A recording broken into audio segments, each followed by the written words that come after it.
Good morning. My name is Marilyn Madigan. I'm the National President of the Ladies Ancient Order of Hibernians.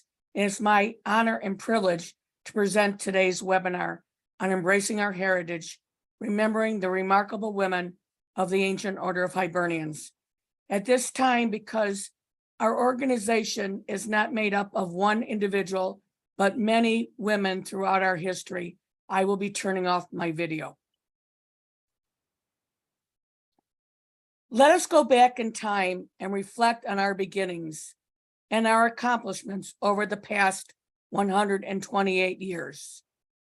First, we need to thank our brother Hibernians who established the auxiliary at the Omaha Convention in 1894. Our first elected president, Anne Amelia, in an article in the National Hibernian, described the beginning of our order. In May 1894, at the National Convention of the Ancient Order of Hibernians held in the city of Omaha, Nebraska, some ladies had the temerity to ask permission to organize an auxiliary to the Ancient Order of Hibernians, whose principal object will be to help promote the great principle of the parent body and to be an auxiliary in the true sense of the word. The LAOH delegates, like all good, tender-hearted Irishmen, I presume, could not refuse the ladies, and the privilege was granted, with the thought, no doubt, oh, we will never hear from them again. It is but a whim of the moment. But they did hear from us again and to continue to hear from us. Irish and Irish American men and women from all over the United States traveled to Omaha, Nebraska, the week of May 8th to the 12th, 1894, for the Ancient Order of Hibernians National Convention. One of the historic items on the agenda of the convention was the establishment of a ladies' auxiliary. Members of the Ancient Order of Hibernians came home from the convention and started to help organize auxiliaries.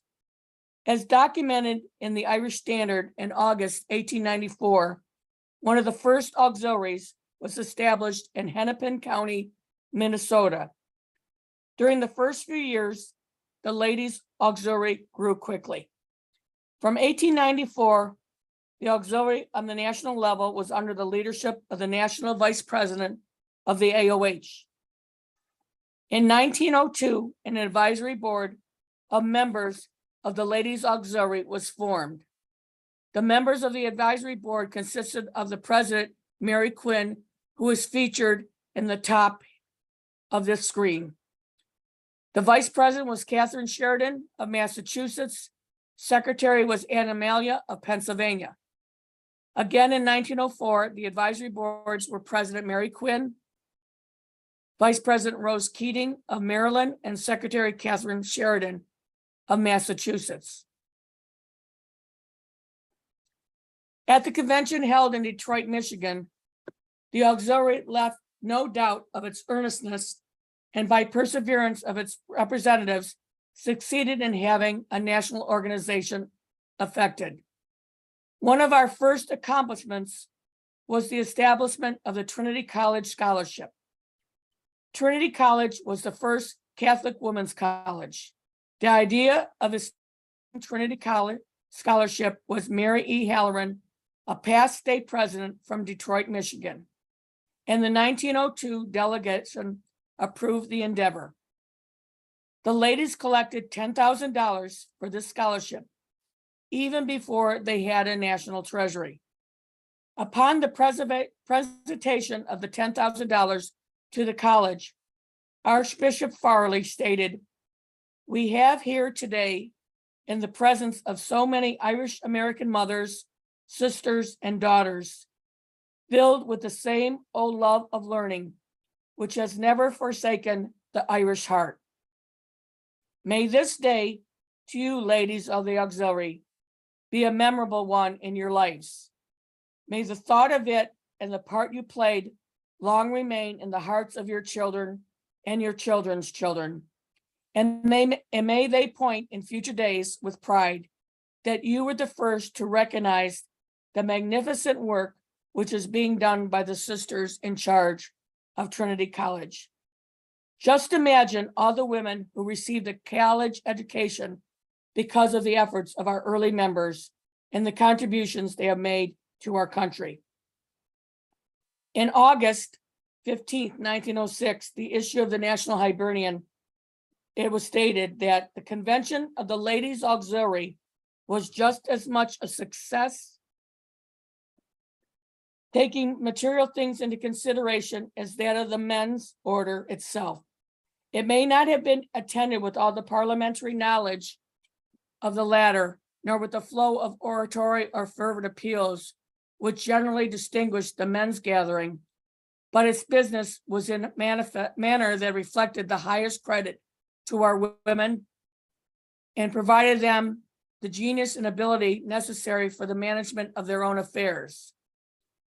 This year will mark a new era in the history of the Ladies Auxiliary, and henceforth they will be empowered to elect their own board of officers, levy their own assessments, manage their own funds, and they will be only subject to the men's order in matters which imply loyalty to the fundamental principle of the order.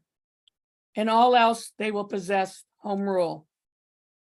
In Saratoga, New York, the 1916 convention was presided over by the president of the advisory board, Mary Quinn from Illinois. In the National Hibernian, the convention, it is stated, for the past 4 years, Mrs. John Quinn has presided over the destiny of the auxiliary, and to her tact and earnestness may be attributed the great success which it has obtained. Later in the article, the delegates were described as the cream of the Catholic womanhood of America and embraced within their ranks many of the most gifted minds. National President Dolan and the National Hibernian bears testimony to the excellence of the Ladies Auxiliary and gives them full credit for the noble work they have performed.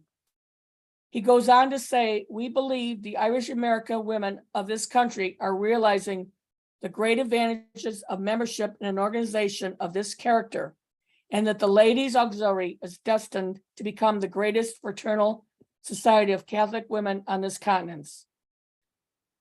The Ladies Auxiliary of the Ancient Order of Hibernians elected their first national officers in 1906. Anne Amelia of Pennsylvania was elected first president.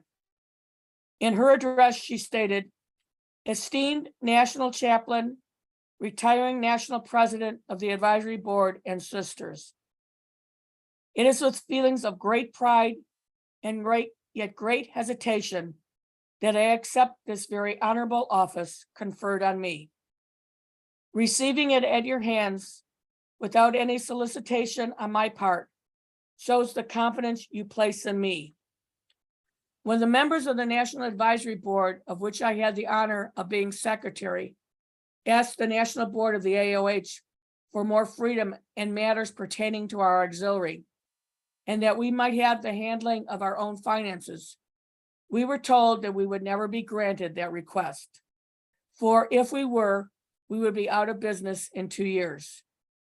When our request came before the AOH convention, it was granted by an almost unanimous vote of that intelligent body, and it now rests with us to show what we can do in the next 2 years.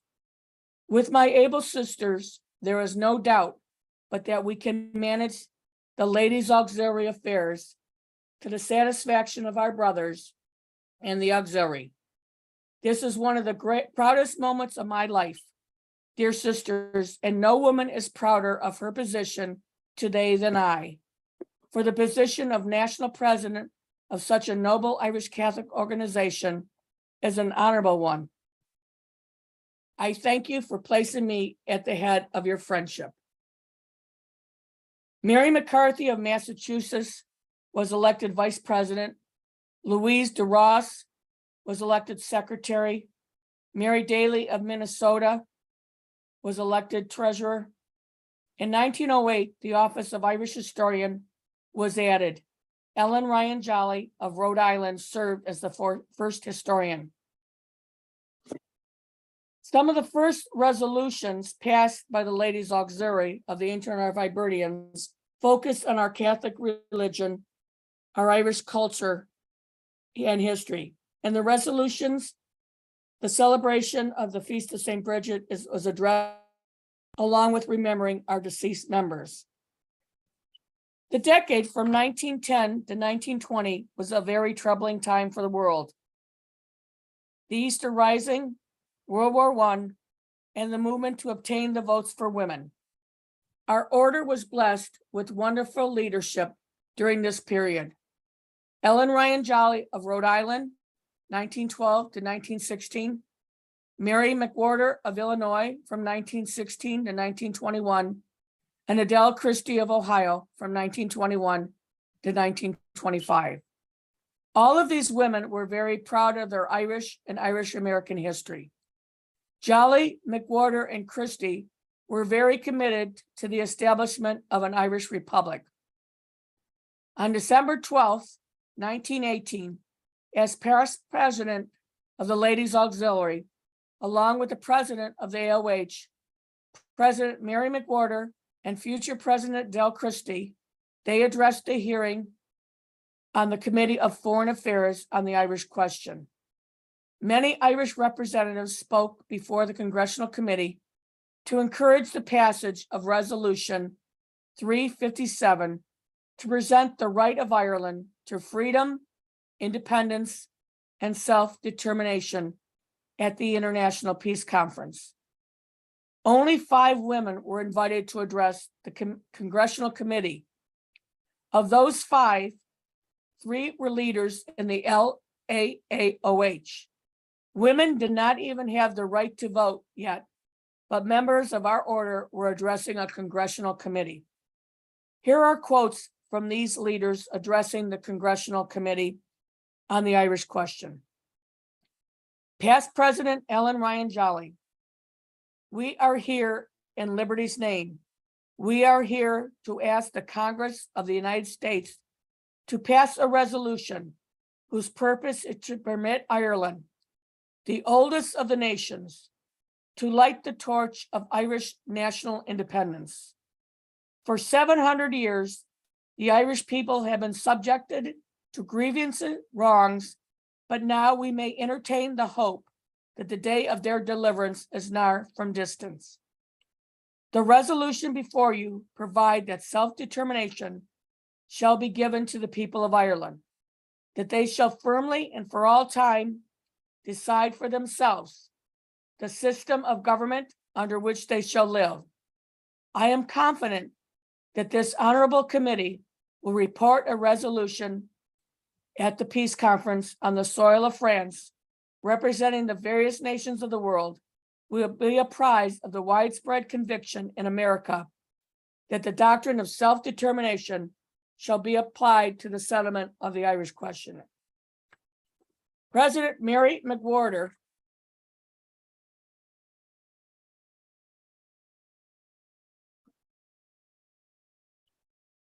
remarked that she was the president of 75,000 Irish women, women of Irish blood, and she concluded her address with, "You have heard about the wonderful contributions that Ireland has made to America's greatness and to the world's greatness. Ireland bound in slavery, making such a wonderful contribution to the greatness of this country and other countries where they have made a foothold. What then, gentlemen of this committee, would not Ireland free accomplish for the world's greatest?" And future President Adele Christie, we asked Chairman only for a free Ireland. We asked that in conjunction with all the other small nations, Ireland may be allowed to work out her own development, to look after her own interests, and to be governed and directed by a government of her own. The Gaelic America has mentioned Ellen Ryan Jolly on a few occasions. In February 27th, 1915 edition, there was an ad for the 137th anniversary celebration of the birth of Robert Emmet. The event was held on March 2nd, 1915 at the Academy of Music in New York City. And the ad listed that the oration was to be given by Mrs. Ellen Ryan Jolly, the National President of the Ladies Auxiliary of the Ancient Order of Hibernians. She has served as an honorary pallbearer, the only woman given that honor at the Staten Island funeral of O'Donovan Rossa. And another article in her condolence letter to Mrs. O'Donovan Rossa appeared and is as followed. Dear Mrs. O'Donovan Rossa, in the name of 70,000 daughters of the exiled Gael, members of the Ladies Auxiliary of the Ancient Order of Hibernians of America, I extend our united sympathy to you in this honor of sorrow. It was a privilege to know the unconquerable rebel and Ireland's royal and loyal son. In the early 70s, and the respect and affection which I conceived in those days for the Irish patriot have strengthened in the passing years. He gave his life for Erin's cause, holy and sublime, and not in vain. The name of O'Donovan Rossa shall be revered by future generations. When Ireland takes her place among the nations of the earth, high upon the roll of honor of Erin's illustrious sons will be hallowed the name of Jeremiah O'Donovan Rossa. May he rest in peace, and may the thoughts rest lightly upon the heart which I loved Ireland with passionate devotion. With deep respect, sympathy, and affection, I am, dear Mrs. O'Donovan Rossa, yours sincerely, Ellen Ryan Jolly, President, Ladies Auxiliary of the Ancient Order of Hibernians. As president of the Ladies Auxiliary, she writes about her memories in the National Hibernian as an honorary pallbearer. With tears of which she was not ashamed, the national president stood beside the remains of the unconquerable Irish rebel, and with one hand clasped upon his dead hand and the other upon his noble brow, pledged anew in her name and in the name of every member of the Ladies Auxiliary eternal devotion to Ireland and Ireland's holy cause. In January 1916, National Hibernian, she writes, God grant that 1916 may be the year dreamed of by Robert Emmet, when our beloved Ireland will take her place amidst the nations of the earth green with the shimmer of springtime and gold, with the glory of a victory worth the winning. Following the Easter Rising, the Gaelic America covered meetings that addressed the situation and the America response. In the April 29, 1916 issue, an article stated that Ellen Ryan Jolly, the national president of the Ladies Auxiliary of the Ancient Order of Hibernians, spoke at a rally. She spoke for Irish mothers, and her speech was received with great applause.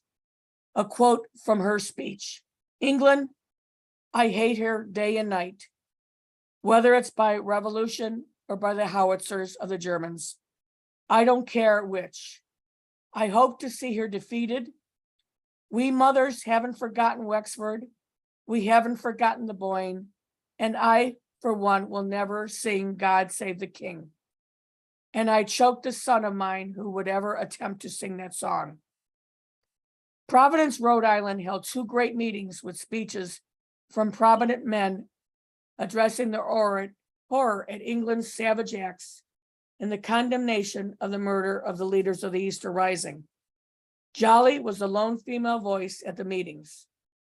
As president of the Ladies Auxiliary of the Ancient Order of Hibernians, she addressed the crowds, stating that her organization pledged its sympathy, material support to the families of the victims of the revolt in Dublin. She spoke of Irish patriotism and said that since 1172, Ireland has been fighting for freedom. We are not neutral. I hope England gets licked to Palo. I don't care how she is licked, whether it's by desertion of her colonies, by an uprising in Ireland, or by the German howitzers. We must stand shoulder to shoulder for dear old Ireland. Following the speech, she announced that a collection will be taken up for all. All the proceeds of which above the expense of the meeting will go into a fund for the aid of families of the Irish revolutionaries. Ellen Ryan Jolly was a woman who spoke her mind and was dedicated to her Irish heritage. After Easter week, Jolly spoke at rallies to support the men and women who participated in the Easter Rising. She was the only woman speaking at the rallies. In her address, she pledged the support of the Ladies' Auxiliary, stating we must stand shoulder to shoulder for dear old Ireland. The National Convention was held in Boston in 1916. Ever the historian, President Ellen Ryan Jolly was aware of the importance of historical items being displayed at the 1916 convention. She arranged for O'Donovan Ross's flag and replica of Robert Emmet's death mask to be at the convention. In August 1915, Patrick Pearse presented the flag of the Irish Republic to the O'Donovan Rossa family. This flag flew over the 1916 convention. Jolly stated that in the Pawtucket Times on July 6, 1916, with such relics before our eyes, can our convention fall of ultimate success. The sight of Robert Emmet's heroic features in the folds of the sacred flag that enshrouded a Fenian form and that emanated from the wealth of affection born to O'Donovan Rossi by our latest martyrs will thrill and urge us to great and high resolve to assist in making Ireland a nation again. Ever the historian,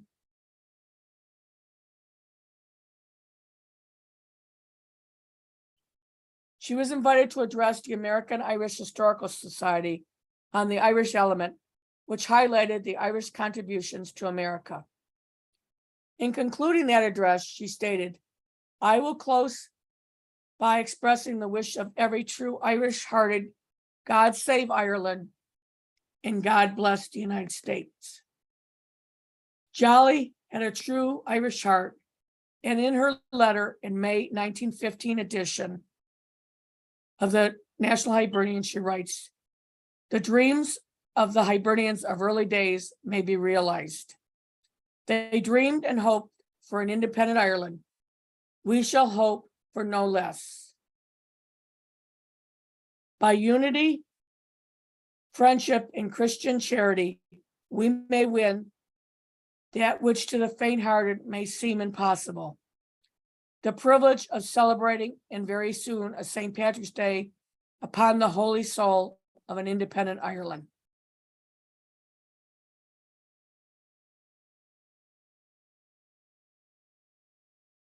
Ellen Ryan Jolly was succeeded by Mary McWhorter, who was a large woman in stature, but more importantly, she was large in the ideas of the order. She was the president during the 1918 pandemic with the Spanish flu and served an extra year due to that pandemic situation. She represented the Ladies' Ancient Order of Hibernians in Rome at the beatification of St. Oliver Plunkett.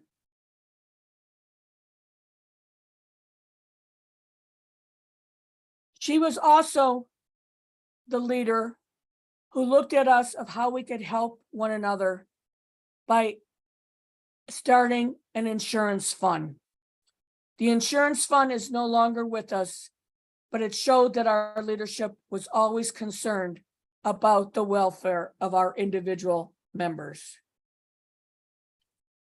Our order has been very generous to our church with donations to the National Shrine of the Immaculate Conception, with the gifts of the St. Bridget altar, chalice, paten, replica of the Cross of Cong, the missal stand, and an illuminated missal.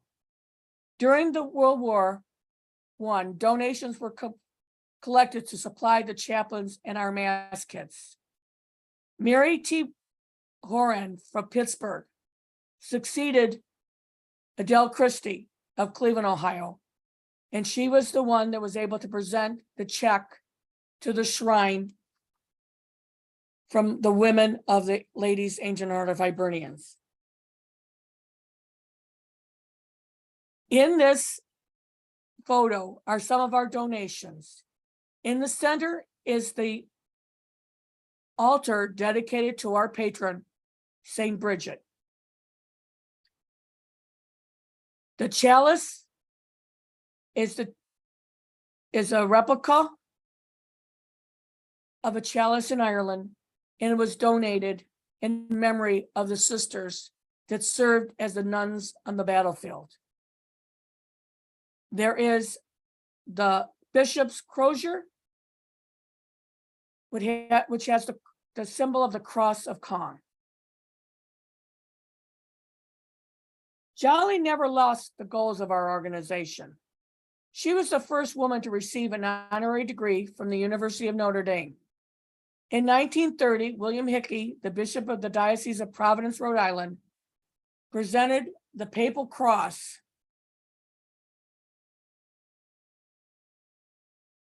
to Dr. Ellen Ryan Jolly.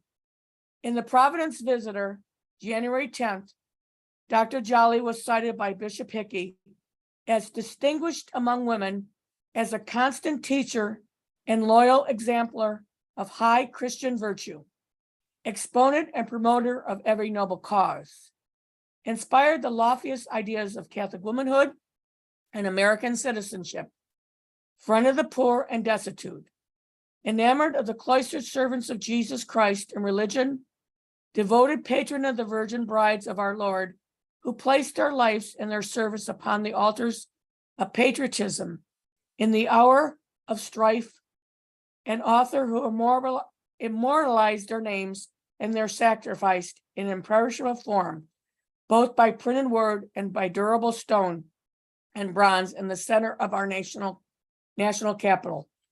Having easily aroused the hearty and enthusiastic cooperation of your sisters and Hibernians, the true lover of your race and faith, likewise with their assistance, contributing richly to the equipment of Mary's National Shrine, with replicas of the Cross of Caen, the Ardang Chalice, a missal adorned with the ancient era of Aaron. Erin Ryan Jolly was a remarkable woman who truly lived the motto of the Hibernians, and she never lost the goal of Ireland as a nation. Here she is in the center, receiving the Papal Cross, and because of her and the work of the Ladies' Ancient Order of Hibernians, Pope Benedict gave us an apostolic blessing.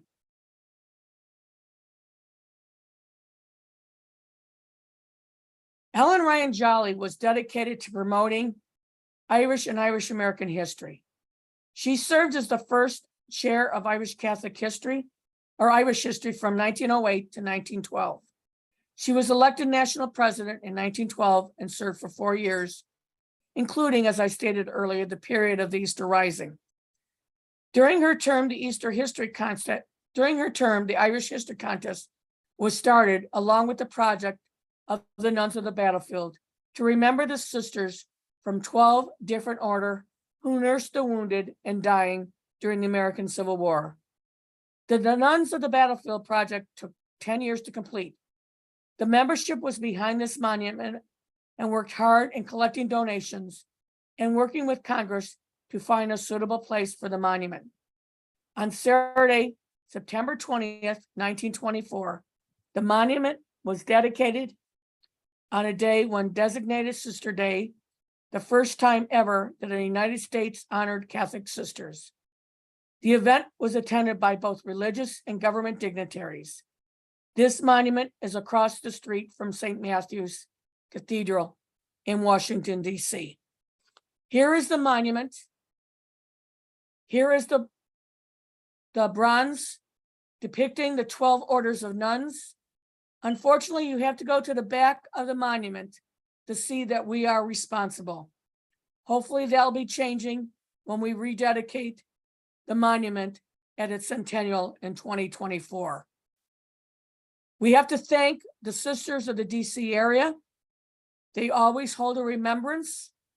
And whenever members go to visit Washington, we should stop. Here are two of our historians, past historian Sandy Swift and Mike McCormick, and Karen Keene, past president, myself, visiting the shrine. Here are some of the articles about the actual dedication.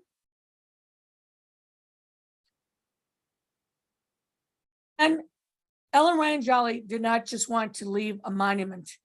She wanted these sisters to be remembered as veterans, which is all important to us and up to this day. But in order to do that, she had to prove their service. And by proving that service, she compiled it into the book, The Nuns of the Battlefield. And here is an autographed copy of her book to one of her fellow sisters.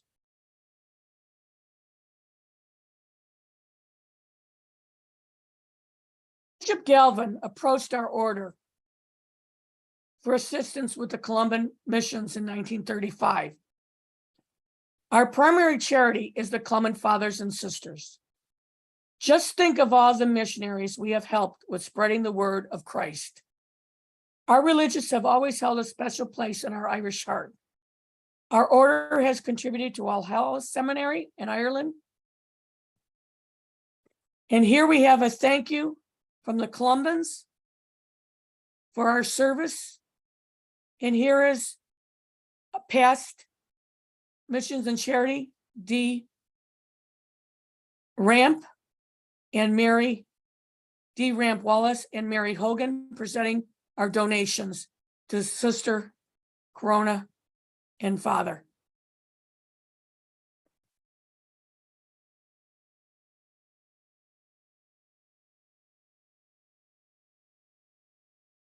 At the convention held in Killarney in 1978, the Ancient Order of Hibernians and the Ladies' Ancient Order of Hibernians joined together to establish a relationship with the University of Notre Dame. This has been a special relationship for us for the past 44 years.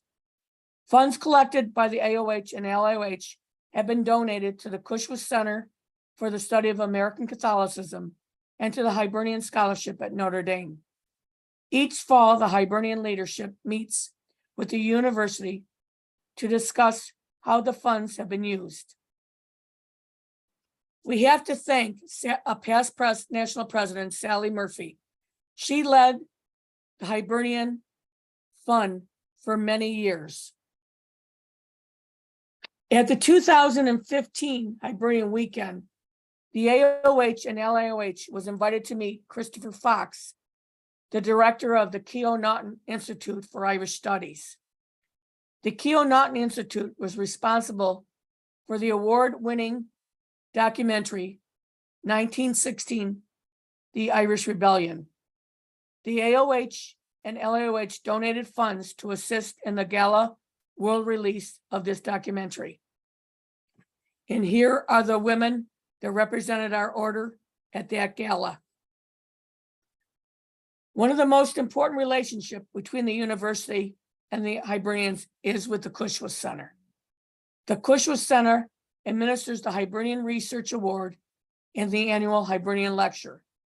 The Hibernian Research Award is funded by an endowment from both the AOH and LAOH. This provides fundings to research and the study of Irish experience both in Ireland and America. Every fall, the center hosts the Hibernian Lecture given by distinguished scholars on a topic relating to Irish history. Here are some of our members that were able to attend prior to COVID. Unfortunately, after COVID, it was on a football weekend and we weren't able to get hotel rooms. Hopefully in the future that will change. Here is our past president, Karen Keene, presenting the 125th pin and coin at the Hibernian, Tara McCarthy, who wrote about Irish women and presented her findings at the Hibernian Lecture. in 2019. And there is a couple chapters on our order in this book. This is a major accomplishment for the ladies, Ancient Order of Hibernians, being part of the gala of the 1916 Irish Rebellion. And as you can see, the AOH and the LAOH are held in a predominantly spot with the gratitude. Our 125th anniversary was very important, or 1960, I'm sorry, I'm jumping ahead of myself, was a very important commemoration for us. And in April of 2016, Hibernians gathered from throughout the United States to attend Mass at St. Patrick's Cathedral to remember the leaders of 1916, Easter Rising, and the birth of the Ireland that we know today.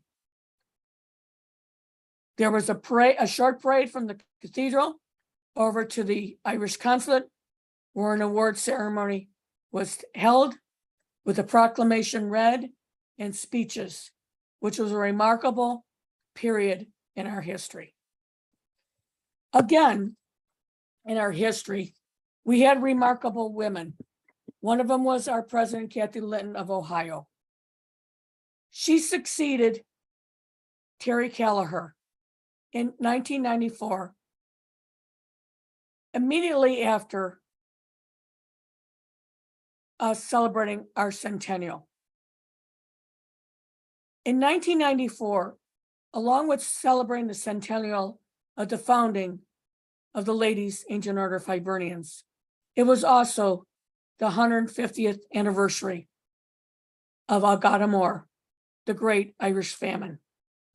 The AOH and LAOH collected funds to donate and have a monument erected to the memory of those victims of this travesty. At that dedication, Kathy Litton was present. Everyone who attended that celebration remarks how she spoke from her heart and moved many of those that were in attendance. They were amazed that an Irish American Catholic woman would hold the travesty of the famine so close to her heart. Unfortunately, that speech was not recorded, so we only hold the memories and the comments of those that were in attendance. Also in 1994, Kathy Litton, with the leadership of the AOH, Ed Wallace, started one of our greatest achievements of a joint project, and that was the establishment of Project St. Patrick. This project was to establish so that we continue the vision of St. Patrick, to bring the gospel and the Eucharist to all people. We truly live our motto of Christian charity by donating to Project St. Patrick.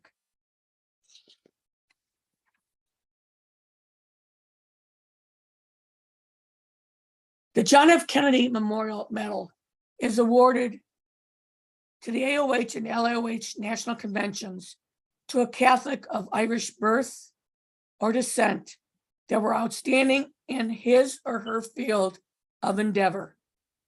Two of our members of the LAOH have received this prestigious award: Lillian Fay, a past national president, and Siobhan Dennehy for her work with immigration.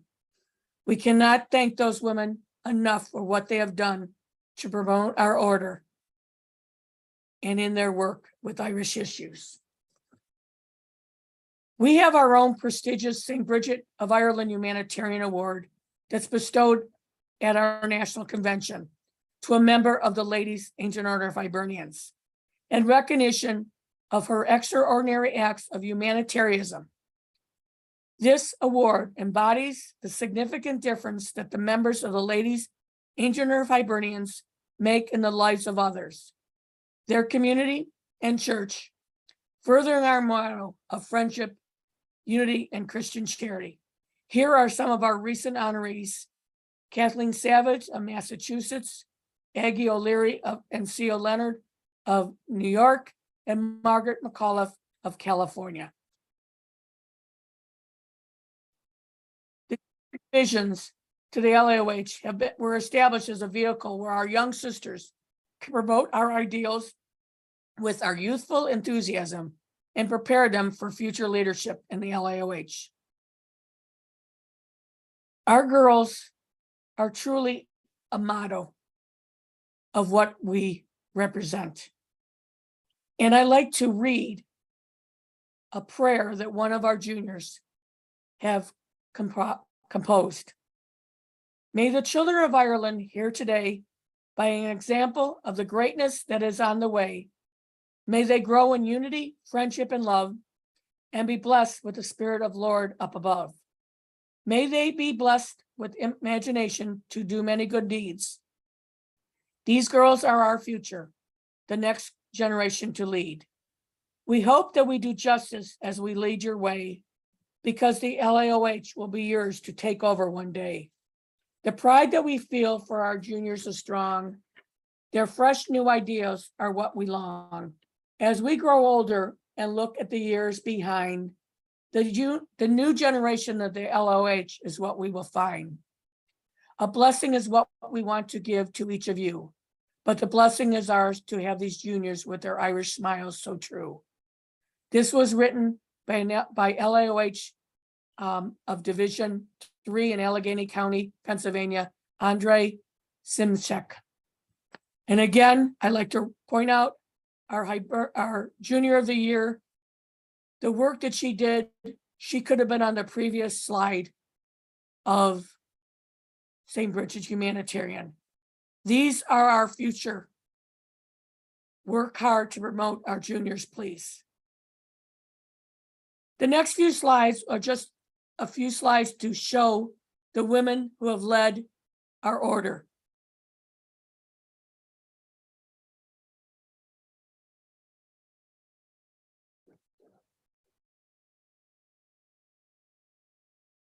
Because of the women in the previous slides and all those that I spoke about earlier, and those members today, we were able to celebrate 125 years of existence.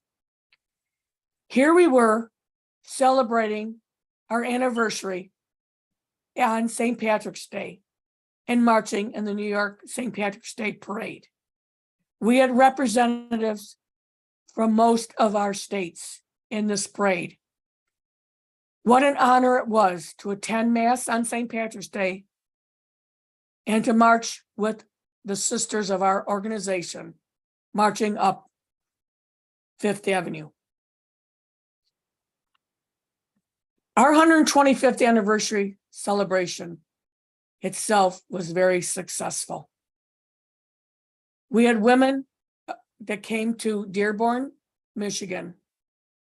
Even though Dearborn, Michigan was not the home where we were established, which was Omaha, Nebraska, it did have significance to us, since at the convention in Detroit is when we started our longest project, which was the Trinity Scholarship, which now is named after Lillian Fay, one of the 2 women winners of the John F. Kennedy Award. It was held and chaired by past President Maureen Shelton and past National President Karen Keene. Everyone that attended that celebration remembers it as a joyous event.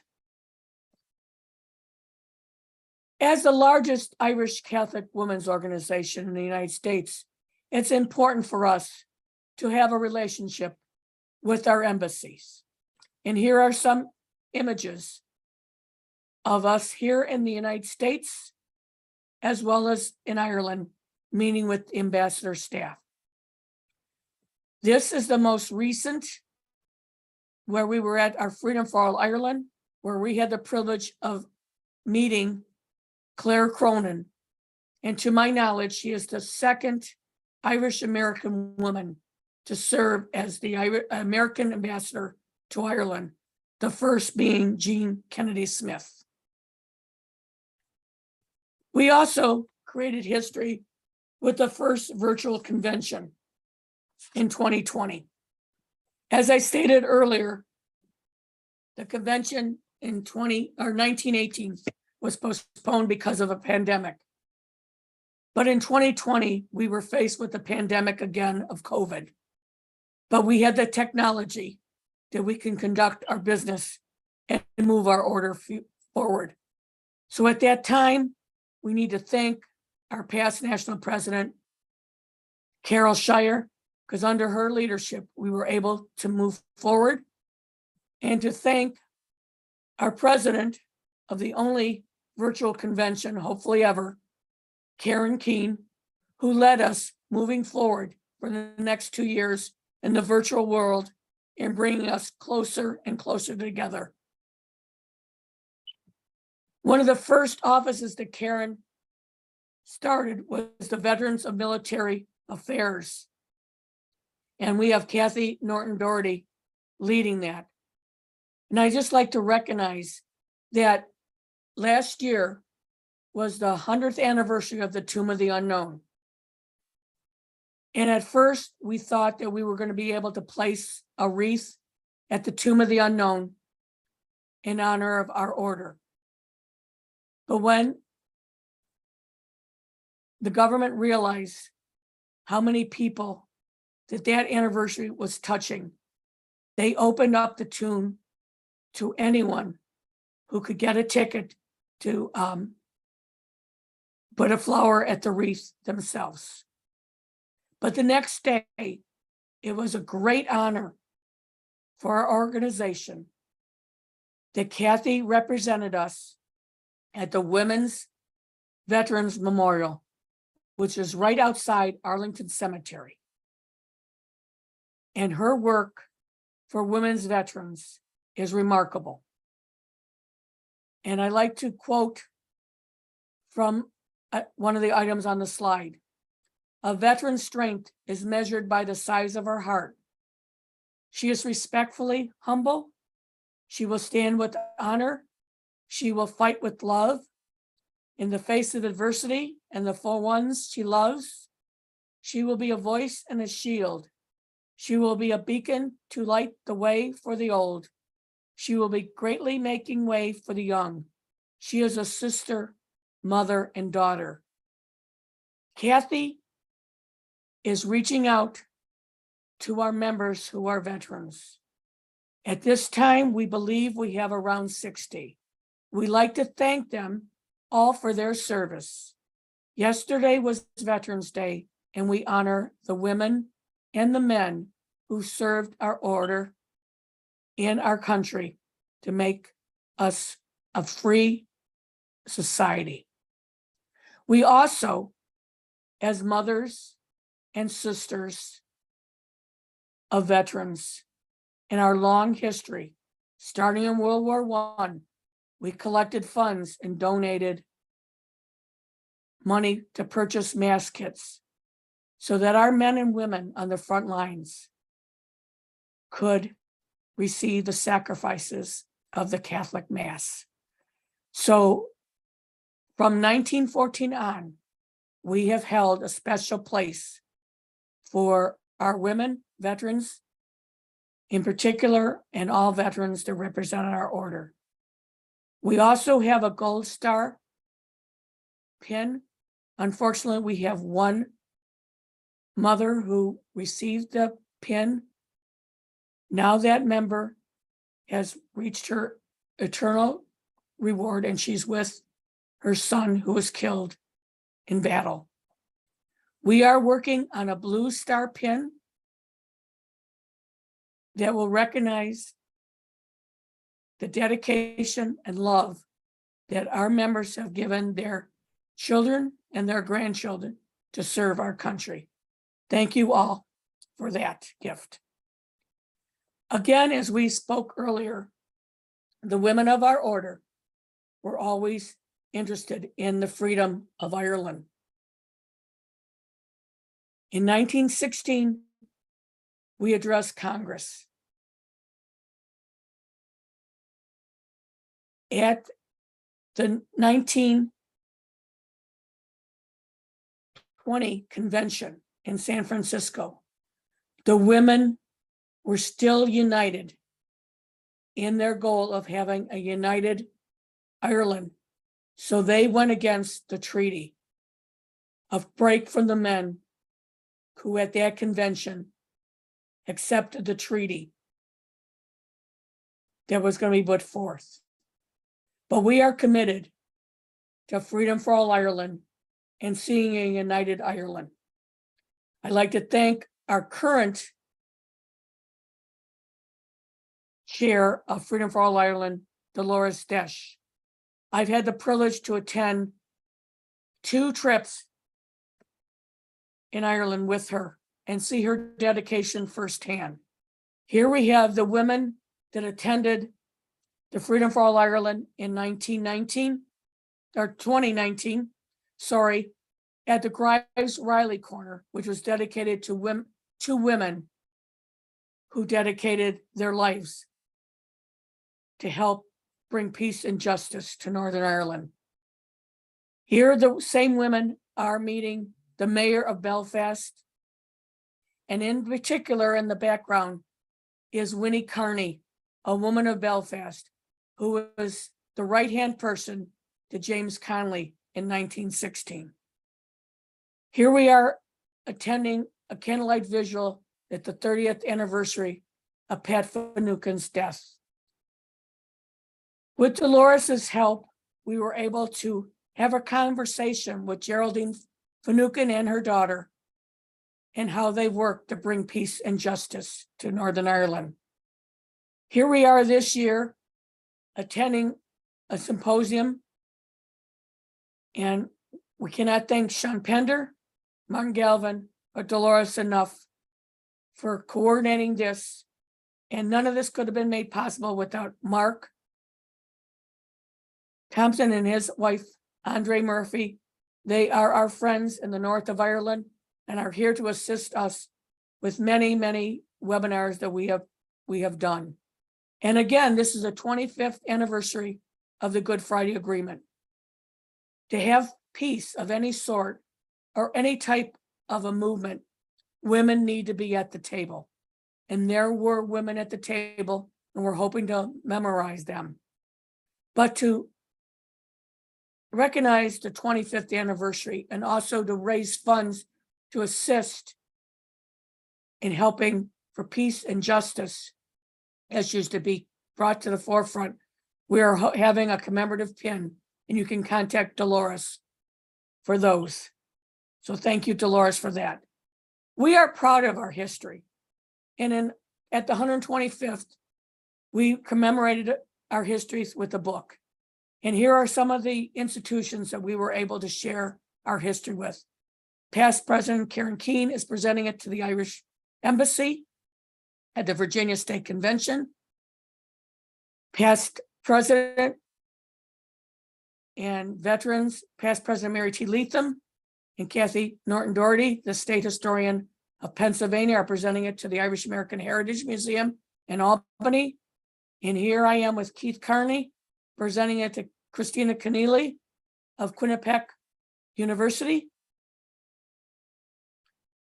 This is your new board. We are here to work for you. We are here to listen to you and to bring our order moving forward. We have to build relationships with our embassy, and we were proud that the LAOH was invited to welcome our new ambassador, Geraldine Byrne-Nason. I believe she is the second woman ambassador, first being, I can't think of her last name right now, but Geraldine Byrne-Nason is the second woman ambassador. She is a lover of Mary Robinson. That is one of her heroes. And Mary Robinson was the first president of Ireland who put in the window of the president's house candle to welcome the diaspora back to Ireland. I presented a candle on behalf of the Ladies Ancient Order of Hibernians to Geraldine Byrne Nason to signify that she always has a warm welcome in our communities. And on the candle, it depicted a statement about strong Irish women. We had the Virginia and Marilyn officers present and the DC officers present as well. So the Ladies Ancient Order of Hibernians was well representative at this reception for Ambassador Byrne Nason. None of this would not be possible without all of our sisters who have gone before us. So in this month of November, please remember all of our sisters. May they rest in peace. Thank you for attending this webinar. I'd like to thank our webinar team, Brianna Curran, Nan Alonso, Cindy Case, Maggie Brogan. Thank our photos from the National Hibernian, John O'Connell and Nuala Purcell. And most importantly, to all the members of the Ladies Ancient Order of Hibernians. You are all remarkable women, and we will be making history. Thank you.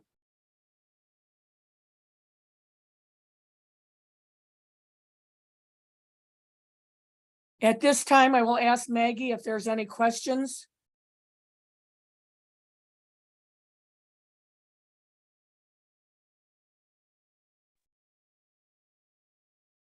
There's no questions, just a few comments. One is that from Gail, one of the DC LAOH members remembers her mother donating gold jewelry to be melted and used in the chalice that was donated to the shrine that you were talking about earlier. And I also see that Gail helped me out by saying Ann Anderson was the first woman ambassador. Thank you, Gail.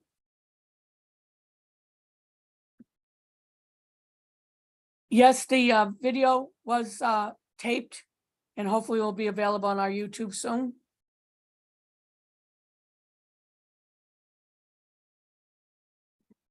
Marilyn, there was one additional question regarding the actual transcript of this presentation. Yes. So I believe Zoom will allow us to download it, or it's included in the download. If you'd like me to place it on the website, so people can read your explanations. Yeah, that would be wonderful. Brianna, thank you. Absolutely.